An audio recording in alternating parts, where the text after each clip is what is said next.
Welcome back to the first FIDE Online Olympiad for people with disabilities, and we are ready for the 5th round today. Both of us, myself, Ulrike Vogel, and my amazing colleague Polina Torochkova have been involved with the FIDE DIS Commission for quite some time, and we're really excited about this very unique event in the history of chess for people with disabilities. I think we have to remind everyone quickly what the first edition of FIDE Online Olympiad for people with disabilities is all about. It's really a worldwide event. We have started with 61 teams and almost 400 players from around the world.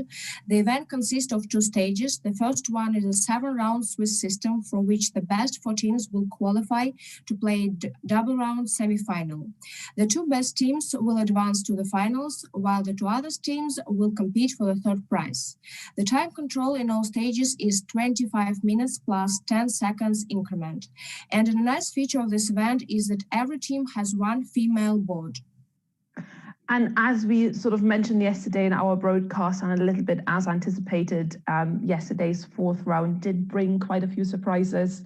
Poland did get knocked off their top spot, as India managed to actually secure wins on both boards 3 and 4. So Russia won for now have clinched the top spot after winning against Croatia, and Germany is snapping at their heels now. Spain also, obviously we looked at some of the games yesterday and we spoke with Artur. So Spain managed to draw on 2 boards and win on 1, which is a great result for them as well. And of course, there were some really interesting other games along the way. So the remaining 3 rounds really sort of will be interesting, as the battle for sort of the top 4 spots is really hotting up. And there is still a lot of room for movement within the top 4. You know, just one not so good day can really make the difference. And surprises still can happen. I mean, we saw that obviously yesterday, where I don't think, you know, we anticipated Poland to get knocked off the top spot, but so it'd be really worth to follow the games on Tornado until Friday. And let's pay attention to the female board of the 4th round. Vuljanik Anna from Croatia against Gerasimova Svetlana from Russian team number 1 were playing on the 4th board. Thus, the King's Indian defense was played: d4 knight f6, c4 g6, and the King's Indian is the opening where Black deliberately allows White to control the center with its pawns, with the view to subsequently challenge it with the moves e5 or c5. The main variation of the King's Indian was played afterwards: knight c3, bishop g7, e4, d6. But here White deviates from the main line, knight f3, and plays f4, black castle, king side. White plays knight f3, 4 pawns attack. This is the most aggressive method for White. With this 5th move, White builds up an overwhelming center at the cost of underdevelopment. If Black opens the position, White may well find itself overextended, so the 6th move for Black with the pawn c5 is the main line. But Black made a dubious move, bishop d4. Then there was bishop to knight b to d7. White is much better, and White castle king side, and finally Black played pawn to c5, d5, s6, h3, bishop to f3, bishop to f3, rook b8. Black plays very passively, and White makes the strongest move in this position, a4. Black response is b6, but then the opponents switched the roles. It seemed that White had lost the thread of the game, and White had no plan of action. It backfired, as Black soon built up a winning attack on the queen side. But around 18th move, White simply lost. White had played all the bad moves you could do, and the 22nd move for Black, queen b6 check, determined the outcome of the game. White has lost the queen, Black is winning, and Croatian player resigned. As a result, Russian team number 1 achieved a win 4-0 over Croatia, and 2 national teams, Russia team number 1 and Germany, take the lead without losing a single match. match. And today, in the fifth round, a tense moment comes. The leaders will play among themselves. It will be very interesting. And to make sure that you can follow the action today, have a look on Tornello, where you can keep an eye on the live games. And the direct link is also posted on our Facebook page. Yeah, I think the Russia-Germany game will be really interesting to see because obviously sort of the average strength of the players, they're quite similar. So I think we'll probably be keeping a bit of an eye on that to see how that is going. But I think as well, obviously India, they have worked their way up. I think they had a really strong game yesterday. So it'd be interesting to see how they are faring against the second Polish team. Obviously, it's the second Polish team that they are playing after playing Poland 1 yesterday. So that will be interesting. Obviously, earlier on this week, we also looked at the Philippines teams because we had their head coach on, and Severino Sanders actually playing Grandmaster Marcin Taspia today. So that'll be one probably to watch as well to see. Because I mean, even though the first round didn't go as well for the Philippines teams, I think they've been really fighting back. So that'll be great to see how they are keeping. Are there any other games you'll be keeping an eye on, Polina, today? Of course, I think the most interesting and exciting game will be between Russia and Germany. And I have like a very tense question. Who will you be rooting for in this match, Ulrike? Well, to be honest, like I would actually like to have seen one of the teams from the islands that I live on now, i.e. like the UK. One of the UK nations would have been great to be on. But I think secretly deep down, I probably will be rooting for Germany because obviously I've gotten to meet some of the players throughout my involvement with the Olympiads in Germany and the World Championships in Dresden. In 2015 and in 2017. So I think, you know, when you can put a name or a face to the player's name, it's always sort of, it makes it a bit more special. But then again, I obviously know some of the Russian players because they've played at the tournaments in Dresden. So, you know, my alliances are quite open, to be honest. So, you know, because it's interesting to see. And I think it's more about the story behind some of the players, how, you know, what they overcome, you know, what are sort of the obstacles that they are faced with, you know, in their daily lives. And I think that is what makes this whole tournament actually sort of more exciting to an extent for me personally than sort of your regular chess tournament. But I sincerely hope that tomorrow both of us will be broadcasting together. Yes, hopefully. I am pretty sure we can put those you know, those differences aside. And I think that's the nice thing about chess as well. You have this, of course, there is that rivalry, you know, there is this sort of, oh, who's going to win? But at the end of the game, you know, obviously, if it would be an over the board game, you shake hands, you know, and you walk away. And, you know, it's not like, you know, with a football match, if it would be Russia versus Germany playing football, it might be a different picture. And I remember, as I mentioned, obviously, I live in the UK myself now. I live in Wales, and we have this rivalry between Wales and England. And I remember in 2014 at one of the Olympiad rounds, it actually was Wales versus England in the open section. And I was like, ooh, this is going to be interesting. Because, you know, when it comes to any other sport, those are the sort of, you know, pairings that you look at. And I think we've got actually some sort of, I've just looked, Croatia is playing Hungary, for example, today as well. So they are almost neighbors. So it's always interesting to see.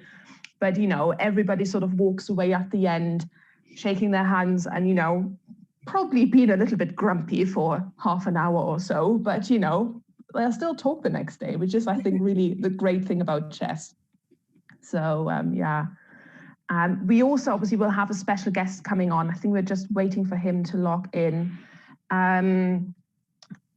So we're really excited to have this particular person on. We'll keep the suspense a little bit longer to let you know who this amazing person is. Yes, I said we'll be just finding out. Great. So we'll be coming back to our guest very shortly.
So you might recognize the face that we have had now join us, and we are so excited to have Robert Katenda join us all the way from Uganda.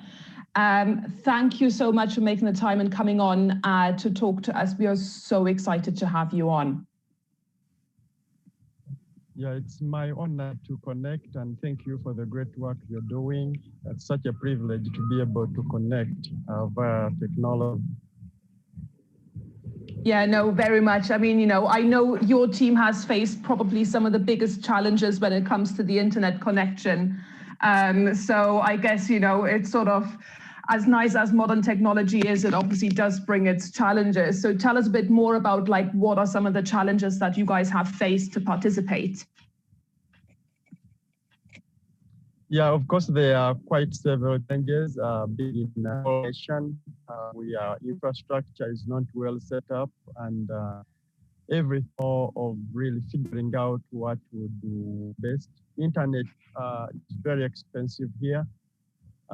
So we basically use cellular internet. So you need to buy data and connect on the cellular network, depending on the service provider you can have. And also accessing gadgets. None of our players has got gadgets, so you need to improvise, getting laptop and soliciting them from pieces. And the network is not there because we are connecting via cellular. So where some the signal is not actually available, so you need to find a way to transport them to the place we to connect from.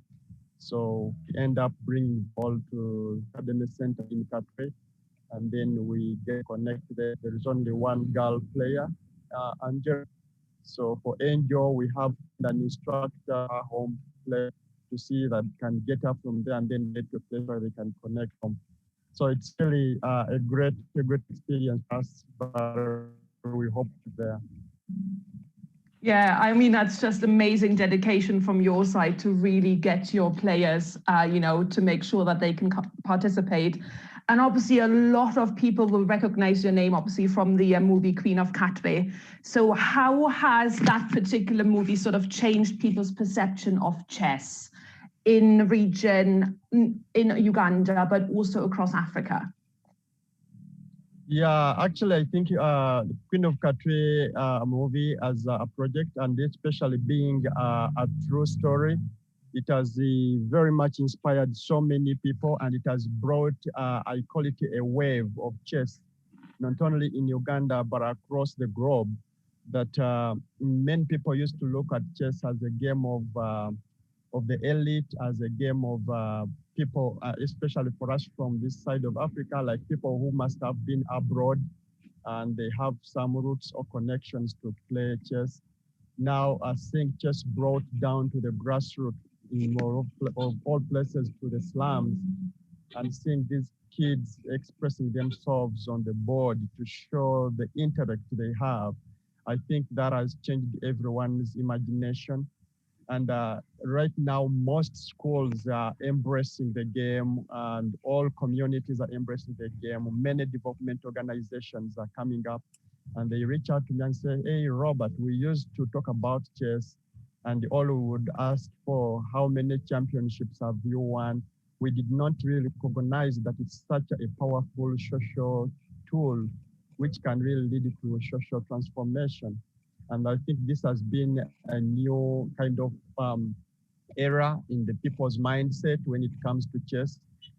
People did actually recognize the value it kind of gives someone. And many times I encourage people that everyone plays chess, even when you don't know how the chess pieces do move. Everything we do on a daily basis is entirely chess. So when you learn how the pieces do move, you just get an opportunity where you're able to train into these important virtues for life that you can actually be able to implement them in your real big board of life. When we come to the big board of chess, which is life as a whole. So basically, the movie has totally, I think, opened up people's eyes, and many entities are now embracing chess as a social tool, as a tool for transformation, and they are seeing chess as a neutralizer. No matter your bound, no matter your physical ability, you can actually do able to engage and find a neutral ground you can play. And Robert, can you tell us, please, how did you get involved in chess in the first time?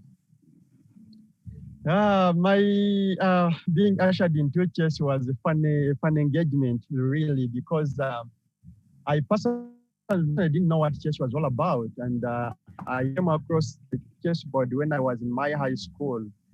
But I was not in school as a soccer player because, you know, soccer is very famous in Africa. And in our school, it's called sing my name when you're in the soccer field playing and scoring goals.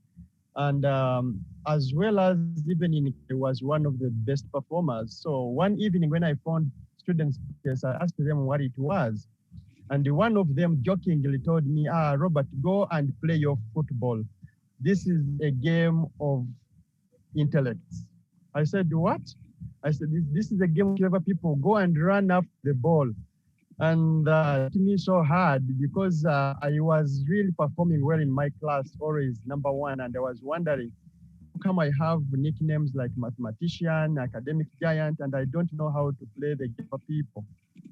So that was a challenge I embraced, and I took it on as a challenge, not to play chess as maybe I had an interest, but simply that I'm best in the class, and I also can play the game of the clever. So that's how I could spare every evening to come and engage with chess if I would get time from my.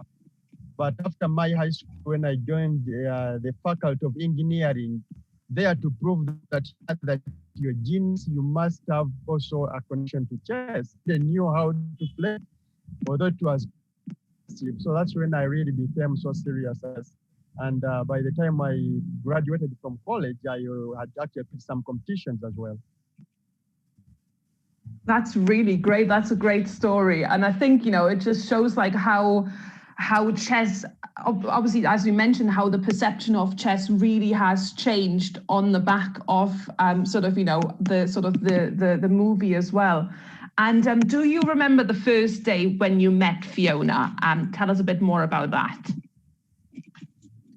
Yeah, actually, I can't say that I did meet Fiona, but Fiona met me.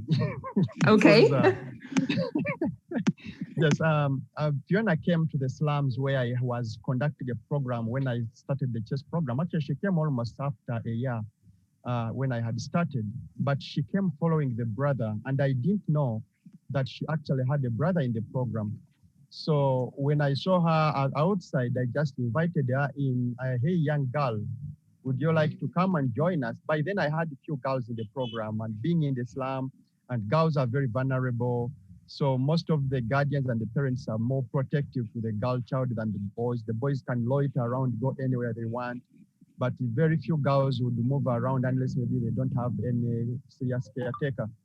So I wondered why this young girl was also moving around, because the few who were there, at least I had approached the guardians to allow them to be part of the program. So that's how Fiona joined the program. Just like that, I didn't know even that she had a brother within the program. I got to learn that later on. And Robert, you are instilling the interest of learning life skills through chess in a place where all people are forced to care about is putting food on their table, and it is nothing short of imaginable achievement. And how did you explain people in the slums what chess is all about? It wasn't very easy. I found it so very, very hard to convince people about what chess was all about. Actually, almost 99% of them all were correlating chess to gambling, because they would say, this man, this young boy here, because by then I had just finished my first degree from the university, and I was young, around, I think I was around 21, 22. So they were saying this young man is trying to spoil our kids by teaching them gambling games. So they didn't really know what it was all about, and it was really a struggle. Even the space I was using, I remember the owner of the space had to chase me away, because he came and said, young man, I don't like gambling in my place. Can you go away from here? So it prompted me every weekend to buy a newspaper, because there was always an article every Sunday in the national newspaper talking chess. So I would buy it every Sunday. Then on Monday, I made it my responsibility to go to his office to show him the new article and show him that it's not gambling, it's an international game, even written in the national newspaper. So this went on for almost like 3 months until actually he came to realize that. But the turning point came when I took these kids for the first tournament, for the school's tournament. So that was like the turning point. Everyone could not believe. And then they got to see them on the news broadcasts and then on TVs. And that I got like, it was like an inflation was running. Every kid wanted to come and be part of it because we had to spend a week out of the slums and no one knew where we had gone. The next time they got to see us, it was on the newspapers and then on. And I mean, it's really great to hear that. And like, obviously, as you sort of just described, you have all those challenges. And like, how does that then translate into sort of like providing opportunities in particular for players with disability? Like, what sort of the real challenge around that already against that backdrop of a really difficult, of quite a difficult life for anyone, really, isn't it, to an extent? Yeah, honestly speaking, I'm very proud of the path I took and choosing to use chess as a tool of transformation in the community. But again, when it comes to children with a disability, I think for me, it's a game changer. It's a life moment for me because almost all the players I have in the program, they had abandoned by their own because they were like looked at as a burden. Introducing them to chess, it really changed their lifestyle entirely, where they embraced them again. You know, like a child who has almost been close to 12 years without even knowing where his parents are. Then I end up like teaching them chess. Then you now this kid in a wheelchair, them even cannot afford the wheelchairs, just trying to move on the ground. And then you are looking for the parents because I needed to collect biodata for the passports, but it could not make sense to anyone. If at all, even the able-bodied people don't have passports, they don't even have anywhere to go abroad. How come you are looking for a passport for this person who is crippled? So no one would really make sense out of that. And this was like, most of the relatives could not, are you serious? Is this real? Are we believing our eyes? Like it really was a big game changer for them. And then all these kids now, they started being proud of them. So one of the things I really very much really feel like it's something which really excites me for life is to see that they got to be embraced by their own who had abandoned them. Because here in our places, most of people born with disability, it's regarded as a curse. Like you are isolated. Even some families tended to hide these children so that the public does not get to know that they have a disabled kid. So at times they die from there. So they are always kept behind the scene. And now embracing it, and you see now many families are coming up because in our program now we have over 30 learners who are coming in to embrace chess, and they had never expected that they can even sit on in their real lifetime that they would ever engage with able-bodied individuals on a neutral ground to play. So this, like, when you hear the testimonies, it's quite amazing. I have tried to capture some of the testimonies in my book, A Night Without a Castle, which I just released last year, trying to show people that it is just like you have to fight. These are fighters who don't have a kingdom, but they need to make it in life and build their own castle. And Robert, your life is an inspiration to many, including myself, and you symbolize hope and aspiration, and you instilled the belief in your students that sport is an equalizer. Please tell us more about your SOM Chess Academy, which is transforming lives through chess, and about Robert Katende initiative, as well as the Kampala project for the differently abled children. Yeah, thank you very much for the question. Number one, I really very much embrace my wife, Sarah Katende. She's such a great pillar, and I do honestly speak, if it was not for her support, perhaps this wouldn't be the way it is, you know, but she chose to live by faith with the little we had and said, okay, do what you feel your heart is prompting you to do. So we stepped in there. We didn't know we never even had an idea that the movie will ever be made. We never even got to know that we'll ever have any child go abroad to do anything. So Some Chess Academy is now entirely an organization, which is an NGO in Uganda, that is actually reaching out to basically children in the slum areas and in the remote communities to give them an opportunity through chess. So it is all about restoring hope and transforming lives through chess, one move at a time. That's what we believe in, helping them to realize their full potential in life and awaken the sleeping genius in each one of them. So this is what we try to embark on by teaching them through the concepts of what chess offers. How do you work out through challenges? How do you work out through options? How do you make right decisions? How do you get yourself composed in case of times of frustration? So all these life moments are embedded in all our program. And that is the gist of the Som Chess Academy program. Robert Katende Initiative is an international entity, which is actually registered in the US. Basically, it's an umbrella of the Som Chess Academy programs, simply because we needed to be supported, but we couldn't do it.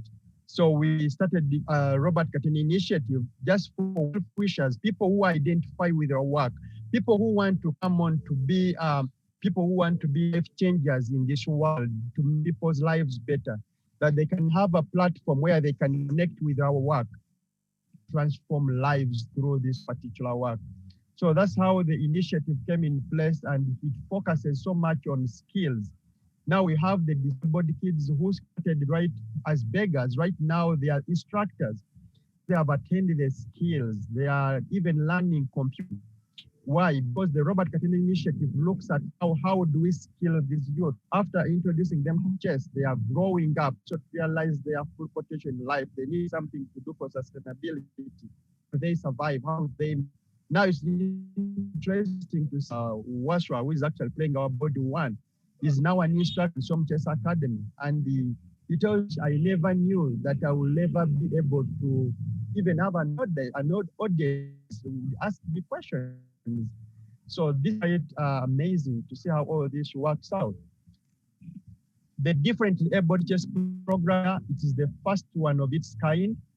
And we have now a fully fledged national team, which plays actually in the national top league for now 2 years.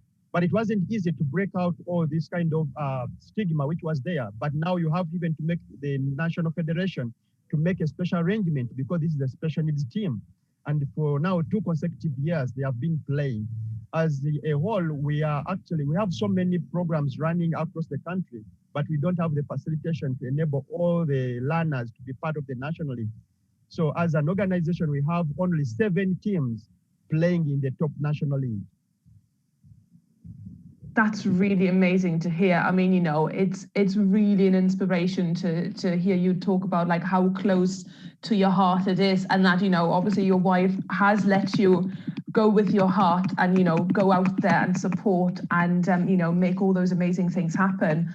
Obviously, you know, you've mentioned it a little bit already that, you know, that a lot of the kids take a lot of the skills from the chessboard into real life. And I think, like, to an extent, you're probably a bit of a father figure to a lot of them. But like, sort of, what are some of the key points that you feel young people can learn from playing chess, and how do they how do they make themselves noticeable in real life? Yeah, thank you very much for the question. Number one, when you get to chess, chess gives you what we call self-composure. Many times people lack self-composure. But when you get to learn how to play chess, you become a standalone when it comes to idea generation, and then taking them through the process of execution. So when you learn how to play chess, if it's your move to play, it's not like any other games where you'll say pass. Even if it is not the good move on board, but you must make a move. So in so doing, you are learning to take independent decisions. You are learning to being accountable to your decisions. And when you go through this process, it helps you so much because you internalize it, then you gain that self-confidence that for sure I can do this on my own. For sure I believe in this idea I generated. And that is the process. Everyone in this life, we need that. That's what leads to creativity. That's what leads to innovation. And that's how people are able to invent programs and innovate programs, because they sit, look at a problem and generate ideas and execute it and take it through the process of realizing a solution to it. So this has helped so many kids. And even when it comes to how do they look at the challenges, sometimes they always look there and look for sympathizers, but that kind of boldness to not know if anything is to happen, it must be me. I need to contribute to it. I need to own my problem. I need to work through it. Yet, if the support comes on, that's okay, but you need to own the responsibility. And that is what has actually helped them to the vicious cycle, which has actually, because they have nothing to relate to. When you watch the movie Queen of Katwe, I called it the first bunch of the children pioneers because they had nothing to relate to. So they were the people to initiate it. They were the people to pioneer the change that they needed to see. And this is the power of chess. Are you able to log on to Tornado so we can maybe have a quick look at how your team is doing today? And because obviously we can't get the, that's okay, because I know obviously with your internet, I just don't, I just want to sort of double check that we can maybe get, because we can have the board next to us up, but I said I just want to make sure, and because obviously we are not going to be able to share the board within our call here, but yeah, if you can get it up, if we can maybe have a look at the first board, which is board 29.1. which I think is one of the players that you've, yes, 29.1. Yeah, let me get to it. Yeah, of course.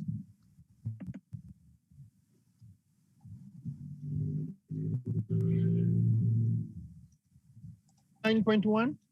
29.1, yes.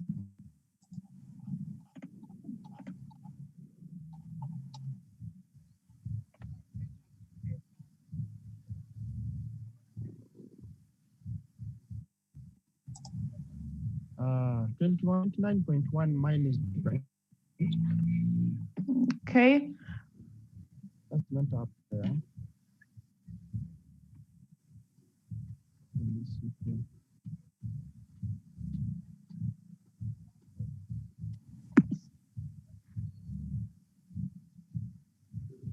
I think Wasra was 26.1, but I think he has lost the game.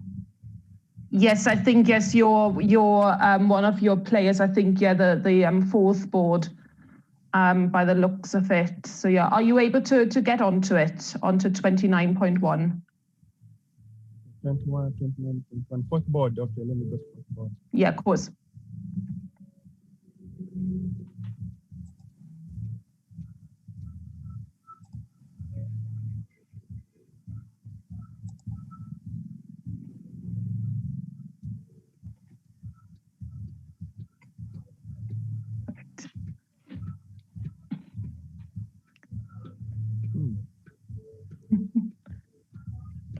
Mine actually it is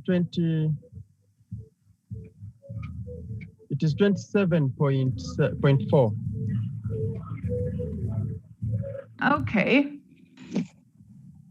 I don't know whether I'm in the right round. Okay, let's it should be on the so because obviously we're on round 5. So if you go on to round 5 at the top on Tornado. Oh, sorry, I was in round 4. Sorry. That's okay. That's okay. I was wondering why.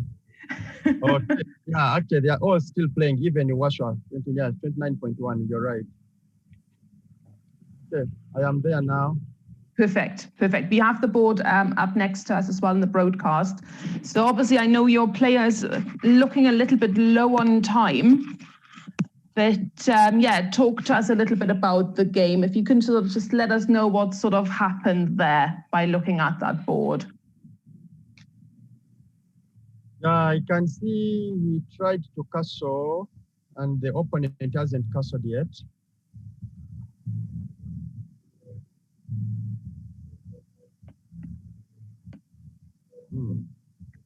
So yeah, it's not looking overly good for him, unfortunately, is by the looks of it. The time I think is not in his favor. Yes. I don't know what's happening actually. I think he's lost on time.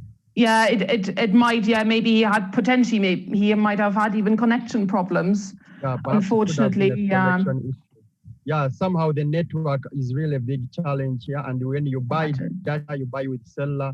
So that is one of the frustrations when it comes to online with us here, because you need a very big bandwidth, of which sometimes you can't afford to.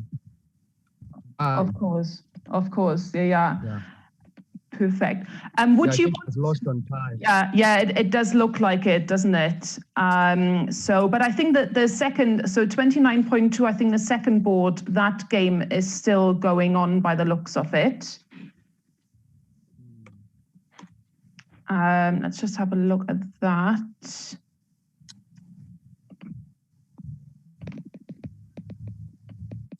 So 29.2, the second board, they are still playing, and they are actually looking at both a little bit healthier on time by the looks of it.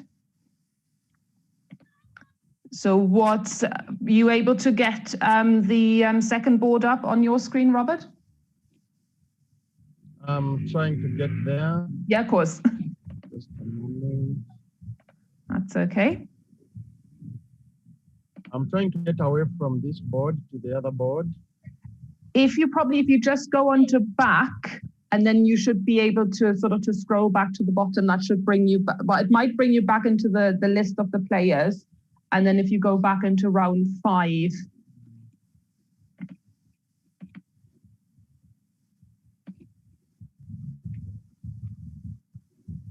Yeah, it is a little bit more back and forth, unfortunately, with Tornillo. It is just trying to because of internet. Yeah. So I think it usually lands on the standings. So yeah, if you then go back onto round 5, then you'll be able to open 29.2.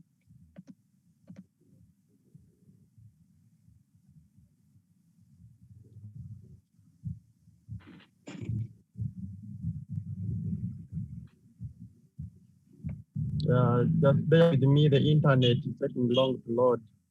Okay, no, that's fine. And we won't pressure the connection anymore. That's okay. What we'll do is we'll get back to the questions, because I think we'll still be able to get some really interesting information from you. So we can always look at the games tomorrow. As said, I think we'll be able to get some more interesting information out of you. Polina, if you want to go ahead, ask the next question. Yes, Robert, you know that you're a remarkable person, as the Ugandan daily newspaper New Vision found you as the most influential Ugandan. How do you feel about it? Honestly speaking, I don't feel so excited about that. Number one, it kind of challenges my work. You know, when the media kind of tends to hype you, and then many times people come and say, hey, you man, you are still even in the slums. We thought you were supposed to be in Hollywood. And you feel like, people, when they see the movie, they think perhaps I belong to Hollywood, but my life calling is to see how I can be a blessing. And this is where I am commissioned to serve. So yes, it's quite exciting, it's quite encouraging, but one thing I really want maybe to say that it's exciting, and I just dedicate that kind of recognition to all other people in the world who choose to step out for others. People like you who choose to leave your comfortable zone and step out for others. It's just an encouragement for all of us who choose to share whatever little we have acquired to make other people's lives better as well. Yeah. And do you agree with someone who said that in some situations you may have to go with what you have rather than with what perhaps you imagine to have or wish to have? Yeah, basically, we are in a country where we don't have much. You know, when you've been in Europe, you've been in America, yeah, these are countries of plenty, but here it's not. And many times, because of the globalization now, through media, through movies, people can easily connect to other places. And then you find yourself settling in a life of regret. I wish I had this, I wish I had that, I wish I had this. But what my emphasis was is that focus on what you do have. It's more important than all the wishes you can ever think of, because you don't have them. What do you realize? What do you have? It's more like when you're playing chess. As you start the game, you have all these pieces on board, but as the game goes on, some of them get to be captured off the board.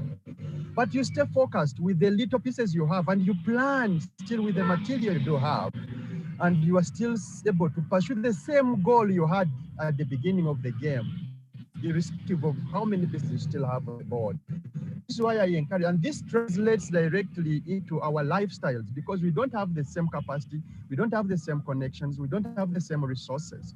But the question is, can you recognize and appreciate what you have, and then figure out how you can use that little you have to get what you may not have?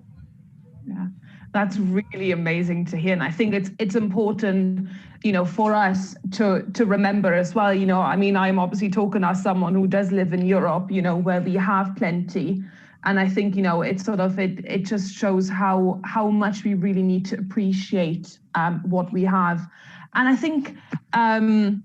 Obviously, you will have had sort of some success stories throughout the different programs. Tell us, like, what do you think are sort of your most or the success stories that are closest to your heart? Yeah, I think some of the biggest, number one, I think I did mention about it, is seeing these children with disability being embraced by their relatives. For me, that is life goal. I can't, because if your own can reject you, then you belong nowhere. But when you see being embraced, and no matter your limitations, I think, to me, that's a great success story. Then secondly, also seeing the children who led a hopeless life, nothing to relate to, becoming an inspiration globally, it is also something which is huge, because I can reach to Fiona Benjamin. They are now in the US college, but from the ghettos, who would ever expect anyone? And even if someone told that 17 years back, you would believe it. How would that happen? But they are now in their 4th year in the West studying, and wherever they come back, it's an inspiration. And even the rest who are here, they say we can also make it. If they did make it.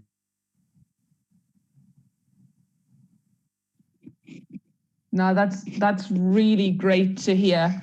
And like, how would you like to see chess, in particular, obviously for players with disability, continue to develop in the next few years? Like, what would you like to see happening? Yeah, I think what I would love to see happening, I know some of the players have bigger limitations that they cannot even play on their own.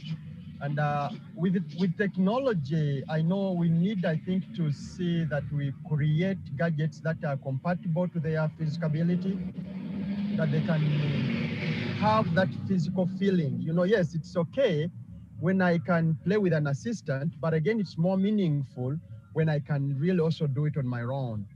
Yeah, just like we see the blind people, how they can make moves on their boards that touch and feel, and then someone else moves the other side, but physically they're the ones moving on their board. I think that gives them that kind of feeling that physical engagement is also very important. Then number two is also to see that chess, honestly speaking, I think it's the only unique game in the world that can set a neutral ground and people compete favorably on a neutral ground, no matter your age, no matter your physical ability. Because when we go to Paralympics, you find that chess is the only game where you find people with the limitations playing with those who are able-bodied on a neutral ground. And I think the world needs to embrace this, because it kind of gives them a sense of belonging in the society, that we are the same no matter of our differences. And then it also helps the people who are able-bodied to appreciate those who are having limitations in one way or the other. And I want to ask you, maybe somebody already asked you this question, but it's a fun one. If you're a chess piece, what would you want to be? Yeah, one time I think one person asked me that question, but honestly speaking, me, I'm a pawn. Why pawn? I see a pawn more as a pathfinder. I see a pawn as one of the pieces willing to be sacrificed for the good of the rest, for the good of the entire game, going an extra mile and advancing. And it's like a do or die. I step in, no coming back. So you've given out yourself. You don't have options. You just surrender yourself in for the good of the rest. And what will be the next move in your life? I beg your pardon, the question? What will be the next move in your life? My next move? Yes. Actually, my next move is to see how I multiply myself. And that's now something I've embarked on. I cannot live forever, but I want to see how I multiply myself. Right now, I'm telling you, some of these children I've nurtured, they are now instructors.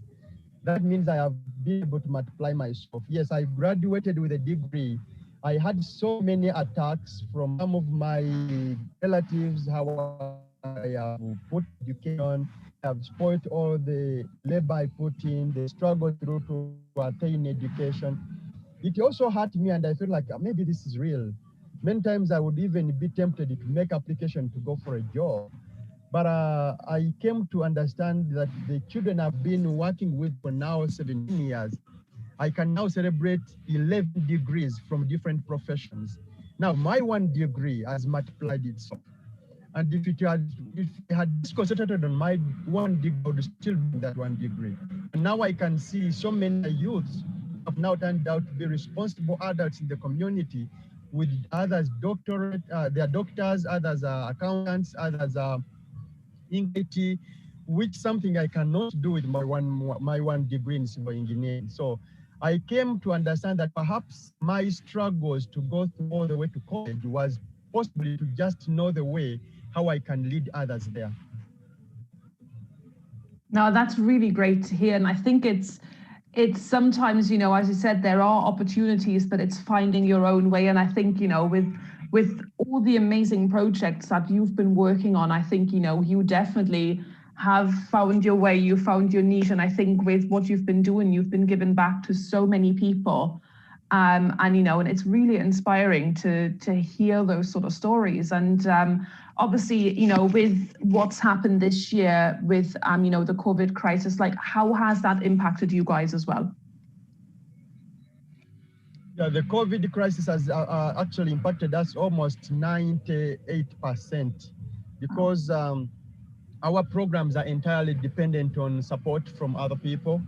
And as I told you earlier on, that I created the Robert Cotton Initiative just to see that I can create a platform where people would come on board to support the work we're doing. But this has actually given us a very huge setback that even right now I'm struggling to sustain the instructors. Actually, as I talk right now, because I have 26 instructors that have been helping the different programs across the country, but I have now cut their salary to a half. And even their half is because they were not getting much, because actually the highest was getting $150. Now you can imagine how can he survive on $75? And but I have no option. I'm asking myself, what can I do? It is just clinging on hope that perhaps we'll get someone willing to bail us out. But it's very hard to sustain the programs. Then too, given the government directives of gatherings and all that, chess was also very much affected. And even when the lockdown has been lifted, you find that it's one of the indoor games, and they said for the indoor games, they can still hold on. Actually, I can tell you that most of our centers, we have just resumed this week with some chess programs, because we are trying to follow the government directives on the operating standards. So the SOPs are very, very key as we try to operate, but we are now trying to resume. And we hope on Monday we'll have some at least moderate programs running completely, but still we are on almost nothing, because even the reserves we had, due to the lockdown, we had to deplete all our accounts to make sure that these families survive. And you have a child in the program, but now you cannot give food to only the child. You find that at home they're around 6. So we ended up stretching for family packs because that kid is part of the program. And it's really not easy right now financially. It is so much straining. and we are not certain how best we'll move forward, but we want just to cling on hope and press on. Yeah, it definitely, I mean, it sounds so difficult. I think every country has felt it, but I think obviously for you, as you said early on, because you have so little, to now have even less, I think that's really devastating to hear, because I think obviously chess is so important to those kids as well. So you will probably, I would suspect you probably might have the occasional sleepless night trying to figure out how you can move forward. Yeah, actually, it's been stressful. Actually, it is during this time I came to realize that actually going to bed to sleep is not resting, because you would go to bed, but still you find your head is spinning, wondering what to do. People, even right now, as I talk, people are calling you, hey, coach, I'm sick, and you, what should I do? You never have peace of mind, and we are so grateful that even if it wasn't for Sigo Family Foundation at our rescue, even the half for the instructors wouldn't even be afforded right now. And this is the challenge we are still having. And every time everything is spinning, right now, even to have our players participate in the online, you have to get the transportation, you have to get money for the data, you have to pick them from their places, bring them to the center where you can access the gadgets and the internet, and then take them back in the evening. These are all expenses, but you say no, it is worth it, because this is what will really give them the sense of belonging and the life they are living. Yeah. And Robert, what is your advice to people that are struggling right now, trying to get out of their situation? I beg your pardon? What is your advice to people that are struggling right now, trying to get out of their situation?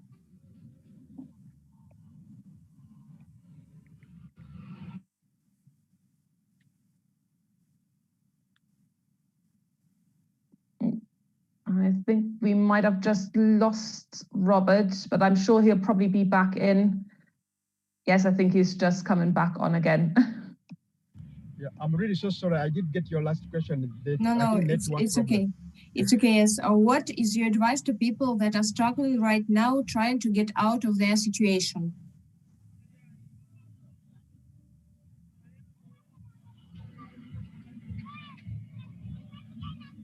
I just had the last bit of the question. The situation. Maybe we can go to another one, Ulrike. Yeah. No, that's okay. So obviously, as we're sort of coming to quite the hot phase of the tournament as well, what are some of the things that you'd want to say to the players? Like how are you going to motivate your players today after they finish their games? Yeah, basically, when they are finished, and by the way, let me tell you what this has. We missed the first two rounds because we were trying to figuring out logistics to see how all this happens.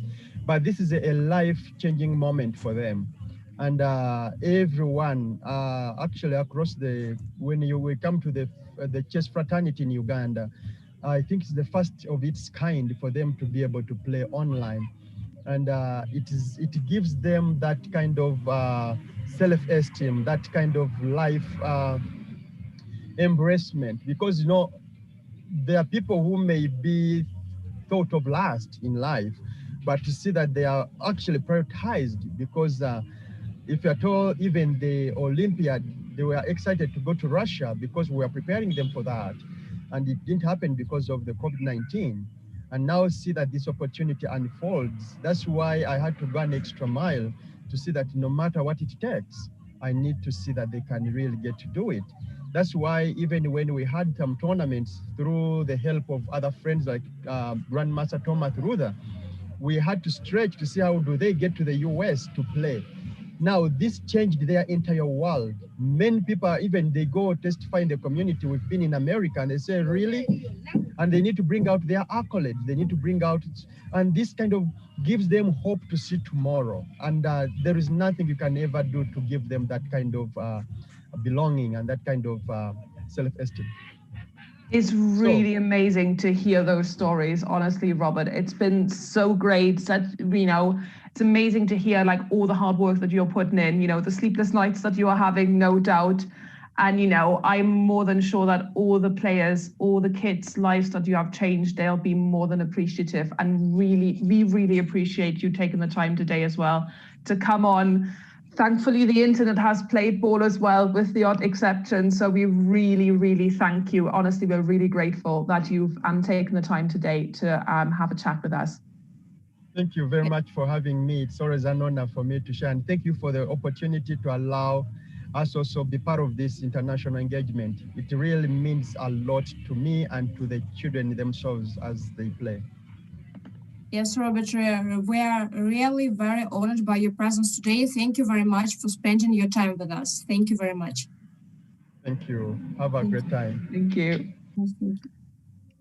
This was a really, really interesting talk, and I think, you know, you guys will, who've been watching us, you will have hopefully enjoyed it as well, to get an insight from such a, you know, such an inspirational person who obviously, you know, is ultimately a Disney superstar. So it's really great to have that, and I think, you know, we'll be keeping an eye obviously on the Ugandan team as well, of course, you know, with all their struggles. So it's just great to see how much sweat, blood and tears really goes into chess and making it happen, and how important it is that, you know, people are being supported and have that opportunity. So to end it, I'd like to say that today we have the fifth round of the first FIDE Online Olympiad for people with disabilities. Therefore, stay tuned and support your favorite teams. We will see you tomorrow. Thank you for watching. See you tomorrow, guys.